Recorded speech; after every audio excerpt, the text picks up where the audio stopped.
reminding me from all the ways that were wrong.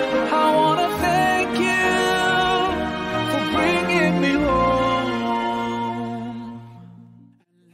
Assalamualaikum warahmatullahi wabarakatuh. Teman-teman, jangan lupa ada 3 hal yang membuat makanan itu terasa nikmat. Ada 3 hal. 1, makan di saat lapar. Apapun menunya, ketika lapar akan enak. Meskipun singkong akan terasa nikmat, tapi kalau lagi kenyang, daging sudah ada nilai. Yang kedua, makan bersama orang yang kita cintai dan mencintai kita, pasti nikmat. Yang ketiga paling penting, gratis. Nah, ngomong-ngomong soal makanan, jangan lupa mampir ke restoran yang the best, view-nya indah. The Energy Cafe. The Energy Cafe. Bukan cuma menunya enak, makanannya enak, tapi view-nya yang mendukung kita jadi nafsu makan. Amin.